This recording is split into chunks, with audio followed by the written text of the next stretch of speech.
Hi my lovelies, it's Pandora Lakora here. I hope that you're doing really well today. I have decided to make a video today talking about my thoughts on New Age to Christian conversions and how they've affected me existentially, and what my thoughts are.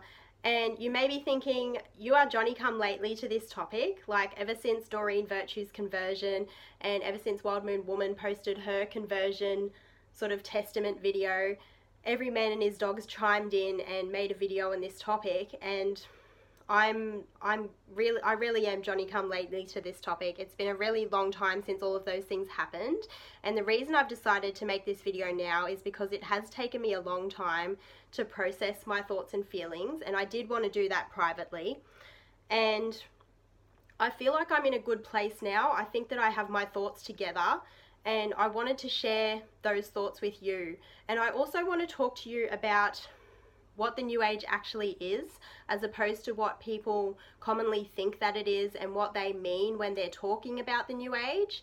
So I will talk about that in this video, and I'm going to talk about Doreen Virtue's conversion, obviously, because she was a very popular New Age author who converted to Christianity very publicly, and what my thoughts are on that and how that's affected me.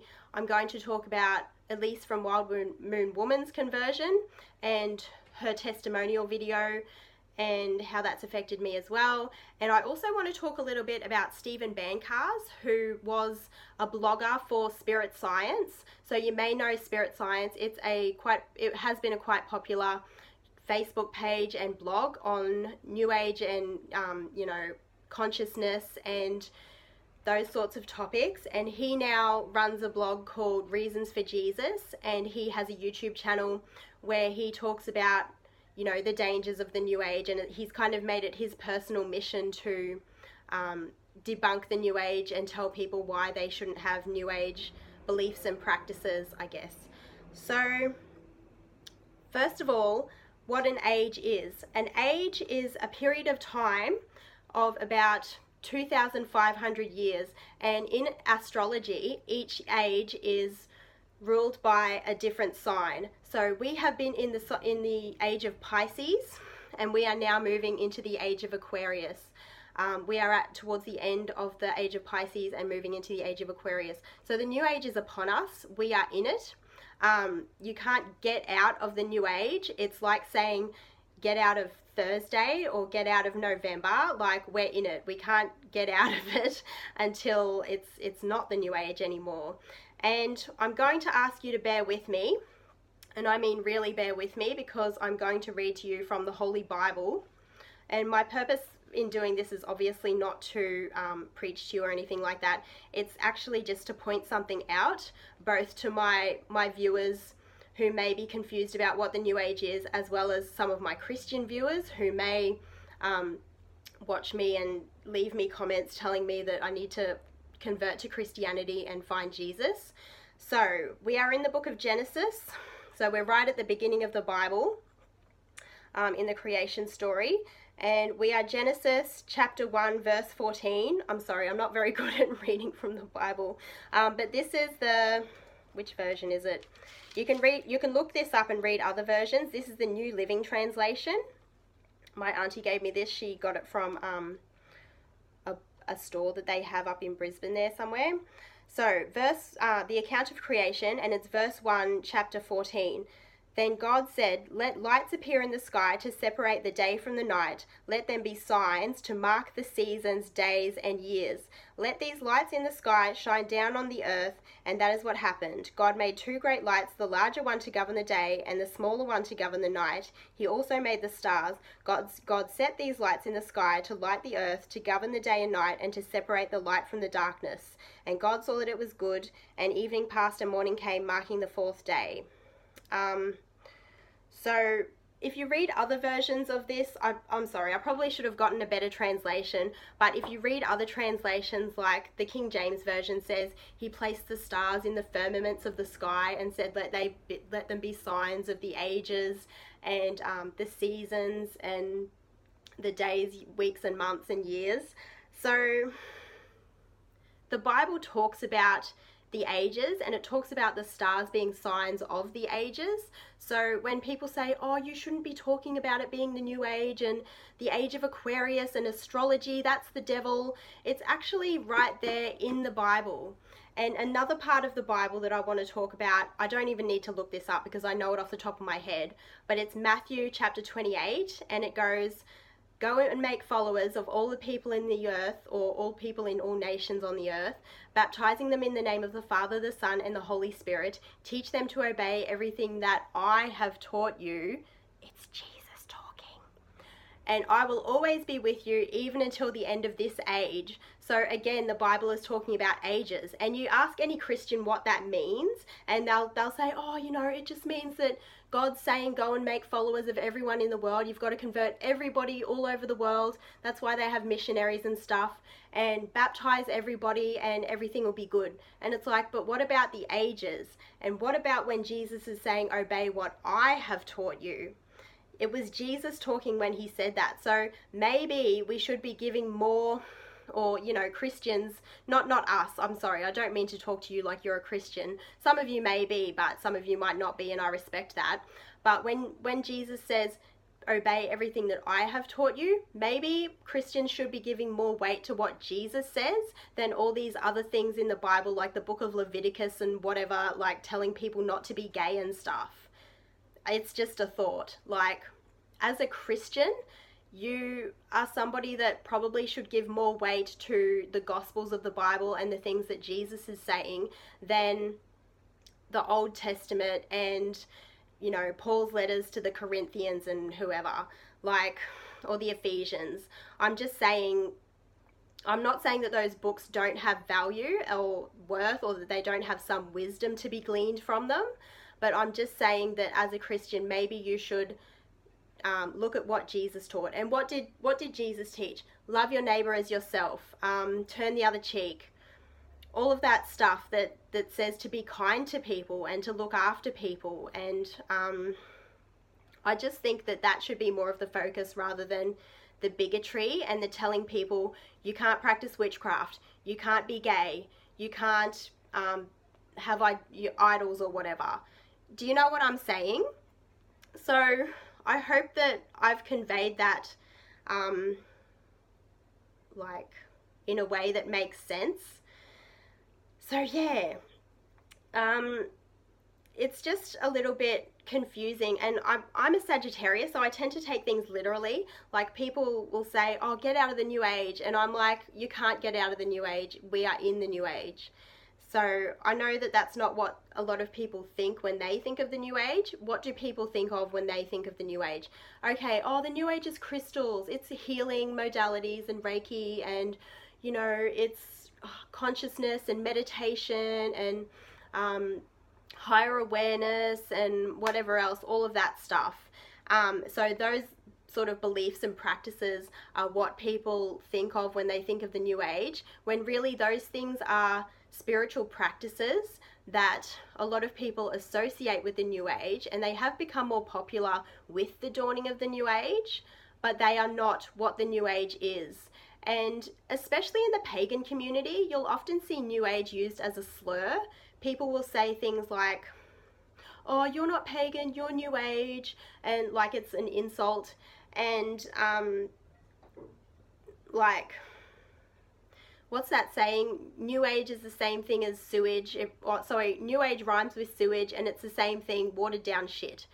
Which is funny, like, it doesn't make it any less insulting, but there is some truth to it. I do think that some, like, so-called new age practices are a bit watered down. Like, some people will take a bit of this and a bit of that and form together a spiritual practice that's not really cohesive, and that is a bit of a problem, and it is quite common, and I'll talk about that more later in this video. But I just wanted to make the distinction between what the new age actually is, what people mean when they talk about the new age, and how it doesn't make sense to me when people say get out of the new age. You can say get out of new age practices, or get out of spiritual practices that are not Christian. That would make sense to me, but because of the way my mind works and I tend to take things a little bit literally, it doesn't make sense to me. So Yes. And so Doreen Virtue, I had someone comment on my last video about Doreen Virtue, because I have another video on my channel where I talked about my thoughts on Doreen Virtue and her books and her teachings, and what I thought of her. And somebody commented on that video and said, what do you think now that she's gotten baptized and she's converted to Christianity, and she's brought out all these videos saying that people should get rid of her Ascended Masters deck and they should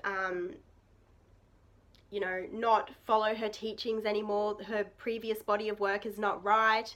And I'm like, okay, I probably should make a video at some stage, but it's taken me this long to get around to it, because I've had to get my thoughts together and I've had to process how I felt. And it even took me a long time to admit to myself how much it did affect me. It did sort of existentially affect me and make me question some of the beliefs and things that I had learnt from her books. And she was by no means the only author that I ever read. She was one of many authors that I read, and she wasn't even necessarily my favorite. I did like some things about her books. The things that I liked about them is that she took concepts and broke them down to the basics and explained them in really plain, simple language. And I liked that about her books. I liked to be able to just have things broken down and explained to me plainly and simply. And I thought that her books were a good beginning and jumping off point, especially since I was quite young when I started reading her work. And, you know, using her oracle cards. Her mermaids and dolphins cards were the first oracle cards that I ever bought, and I still have them, and I love them, and I will not be getting rid of them, because just because she says that, you know, she doesn't endorse them anymore and she doesn't think that they're right. And so yeah, it took me a long time to admit to myself that it did affect me, and for her to come and say, oh, okay, actually, I've had this vision of Jesus in church, and he has come to me and told me that he is the way, the truth, and the life, the only way, and everybody needs to convert to Jesus or they won't be saved. And, you know, just forget about my entire previous body of work. That was wrong, and listen to me now. That really made me go, oh gosh, like I did have that thing of, what if she's right? And as someone that was raised Christian, you do sometimes always have that in the back of your head, and it's hard to explain that to somebody that wasn't raised Christian. And I wasn't raised in a really strict denomination or anything like that. I was raised in the Lutheran denomination. My mother was Lutheran, and she took us kids to church and got us baptized and made us go through confirmation and all of that stuff. So, and you know, the Lutheran denomination, it's not super strict here in Australia at least, but it is quite traditional, and they do have quite a lot of traditional beliefs about things, you know, such as no sex before marriage and that kind of stuff.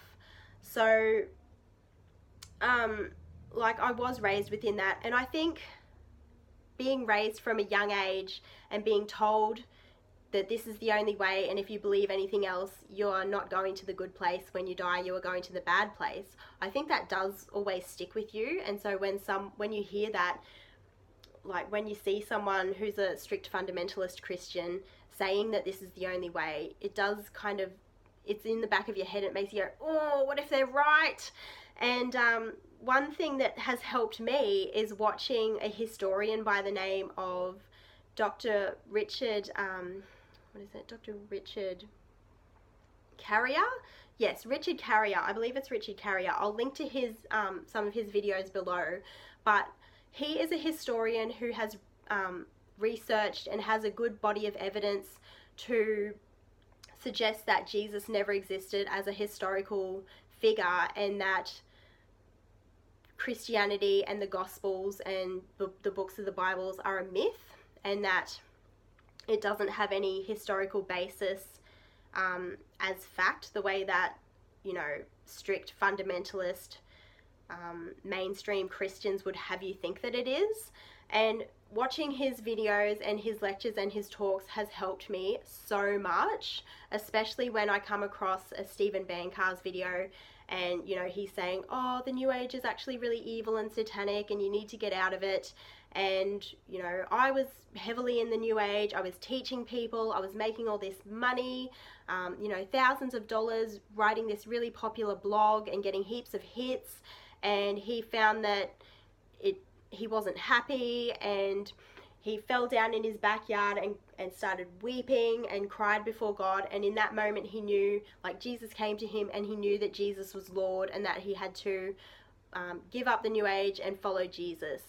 And, like, for me, like, seeing that and hearing that and having that Christian indoctrination from a young age, because that's something that Dr. Richard Carrier says as well, is that when somebody, like, some of the risk factors for people returning to New Age spirituality and, returning to Christianity, even when they've moved on from it later in life, is that if you have been indoctrinated from a young age and taught from a young age that this is the only way, then even as you get older, if you are presented with evidence to the contrary, it still sticks with you. That indoctrination is still really strong because it's almost been programmed into your brain, and it's really hard to break free of.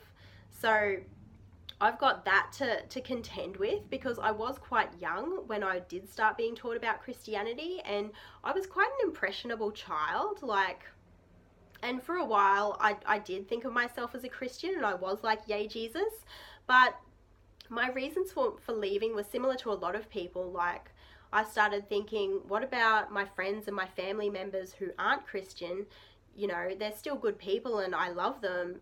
Are they not going to the good place just because then they don't believe in Jesus?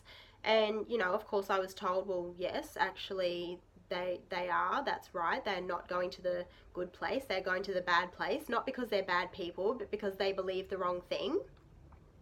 And ultimately that started to make me question and go, well, maybe this religion is not all that in a bag of potato chips, and maybe it's not right for me. And so ultimately I did break free of that indoctrination, and I still have, but I still battle with it to this day. And it's hard to explain that to somebody who's maybe who wasn't raised as a Christian and who hasn't faced that indoctrination from a young age, if that makes sense. If you were raised Christian and you were indoctrinated from a young age, then you probably know what I'm talking about, especially if you are like me and you were a bit of an impressionable person. And so, like,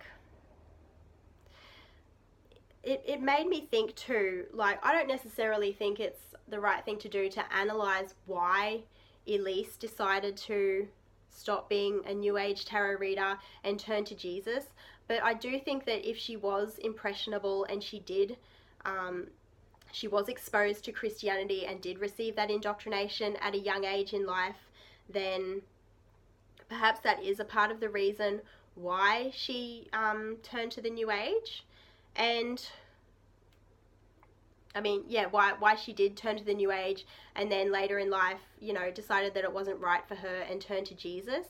And like she said in her video, because I watched most of it, it was very difficult to read, parts of to watch, like parts of it were harrowing to watch, but I continued on and I watched it anyway. And a few things about it were interesting to me, like, for example, yeah, there is the fact that from a young age she was exposed to Christianity and she did like it, and it kind of must have gotten into her head, and she decided that she was going to take on that shame and that all of that sort of stuff that made her think that this is right, this is the one true way. And yeah, so like, this is a hard thing for me to talk about, because she wasn't just an author, she wasn't just a popular blogger, she was a part of this YouTube community, she was a part of the YouTube tarot community, she was one of us, and I really enjoyed watching her videos, and it seemed like she knew what she was talking about, like she had it together, she had a really good practice. And I was even finding similarities in what she was talking about and my own journey. Like, she sort of had this experience where she came full circle and she wanted to start learning about Gnosticism and Gnostic Christianity and other forms of non-fundamentalist Christianity as a sort of a healing process for herself to move forward from, you know, being exposed to fundamentalist Christianity and then, you know, taking on spiritual beliefs that were not Christianity, but kind of feeling like you needed to integrate that part of yourself that maybe did feel a connection to Jesus. And I could totally relate to that. And I saw parallels between my path and hers. And so it was really surprising and shocking to see that she had turned to hardcore fundamentalist Christianity. Like, she started posting Bible quotes and stuff on her Instagram, and I kind of went, oh, well, you know, that's okay. Like, I personally think that Christian witchcraft and, you know, being a New Age spiritualist or a tarot reader and still finding some wisdom in Christianity and Christian beliefs and the Bible and things like that, I think that that can be legit. Personally, for me, like, I think that that's okay. It's whatever works for you. And so I was just like, yeah, you know, okay, like, that's fair enough. And then she took it all down, took down all of her YouTube videos, which I was so sad about, because she was one of those people that I actually liked to go back and watch her videos talking on certain topics.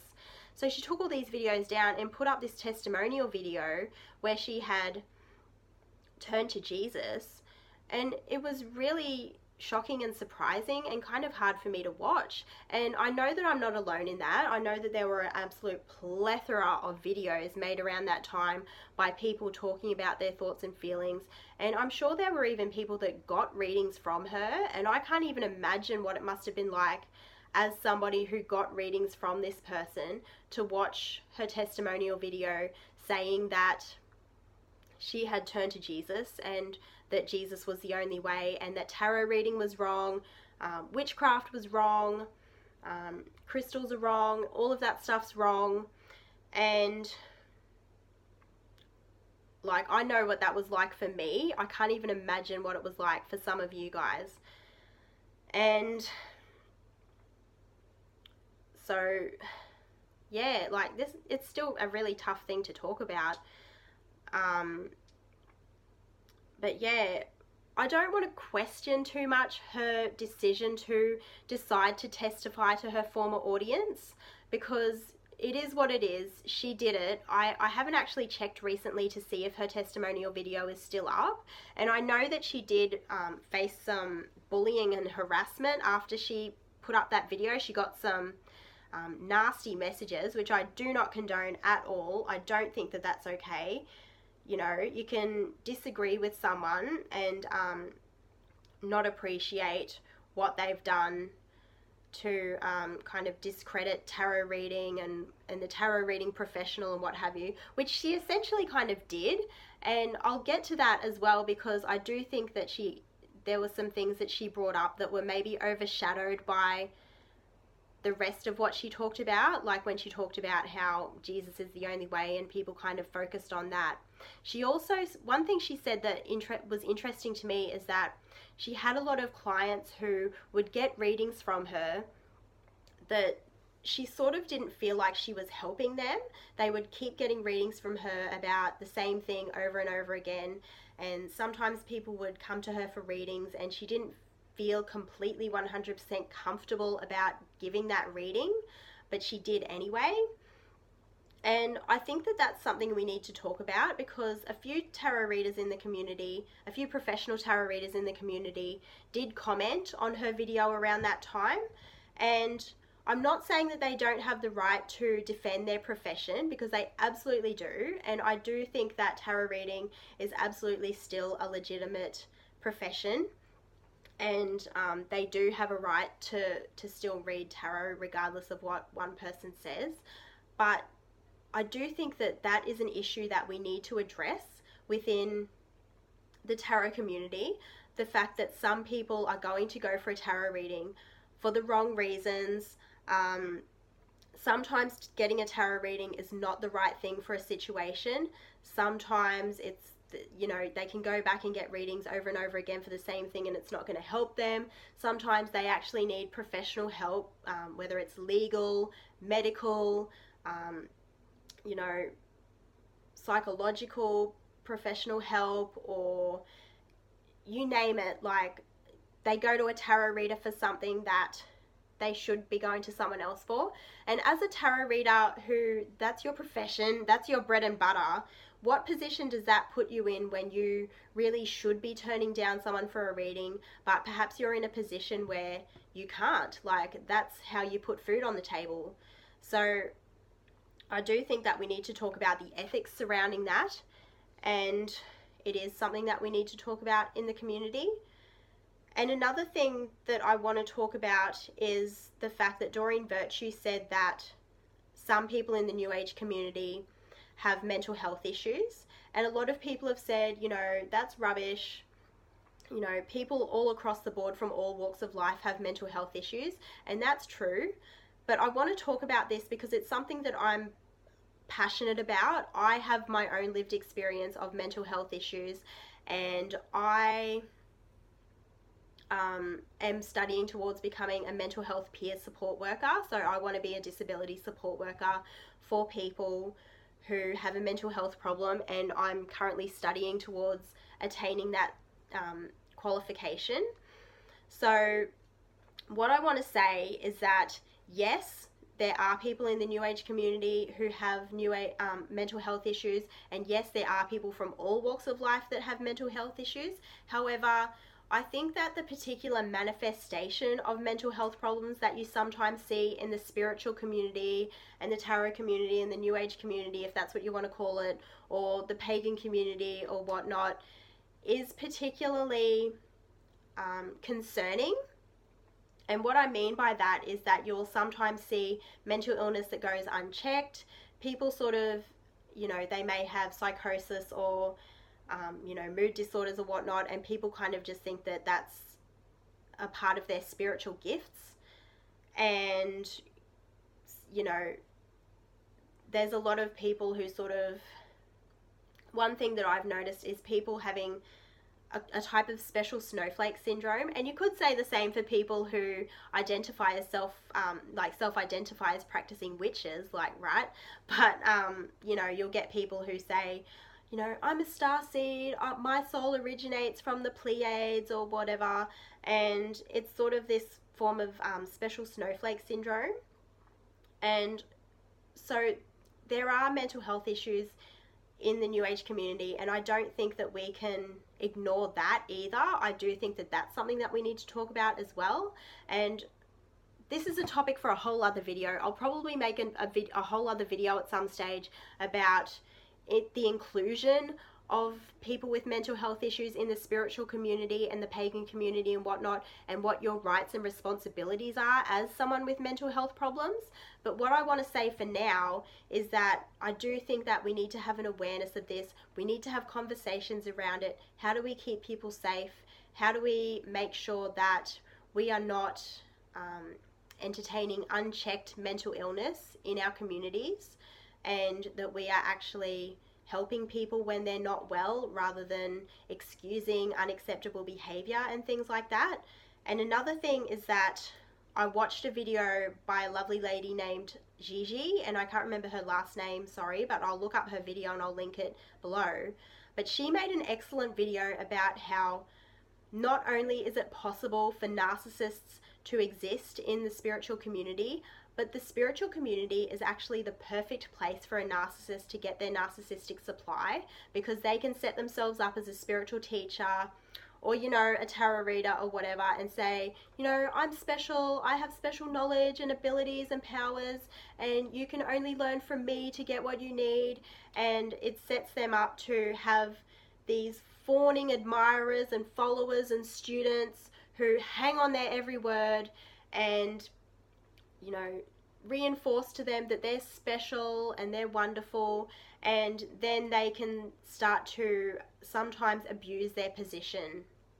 And I don't want to say, like, there is a bit of that going on with Doreen Virtue, I think. I don't want to say that maybe she's a full-on clinical narcissist, but she she reassured in all of her books, in all of her previous body of work, from when she was a spiritual, you know, before she converted to Christianity, when she was a spiritual teacher and an author, she would reassure her readers, this stuff is safe. It is of the light. It is of God. God approves of you doing this stuff. God does not disapprove of mediumship. He does not disapprove of you developing your psychic abilities. He does not disapprove of you working with oracle and tarot cards. God loves you. And now she's turned around and said, oh no, sorry, I was wrong before, but I'm right now. And I just feel that there is an element of narcissism to that, because she's still saying, instead of saying, okay, I was wrong and I'm going to go away for a while and, you know, sort out where I want to be at before I move forward as a Christian author, she just went straight from being a New Age spiritual author and straight into her new career as a Christian author. And she said, okay, I was wrong then, I'm right now. You still follow me because I'm still the special one. I still have special knowledge and abilities, and I'm right.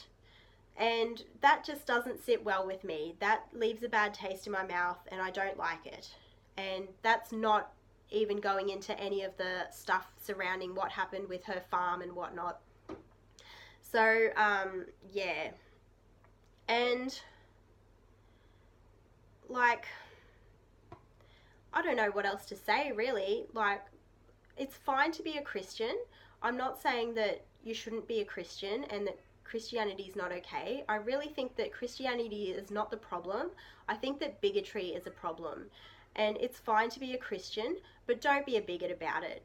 And if you have this, what's essentially an unsubstantiated personal gnosis, where you came to know that Jesus is the way, the truth, and the light, and he is the way for you, and you're going to give up your old New Age ways and follow Jesus, that's fine, but don't be a bigot about it. Don't expect other people to accept your UPG and all of that sort of stuff, because when it comes to blindly following the Bible, not everybody wants to do that. Some people are critically questioning things, like Dr. Richard Carrier. He is looking into the historical validity of where the Bible actually came from, who wrote it, and whether or not Jesus was really a person and whether he ever lived. And more than likely, he's not.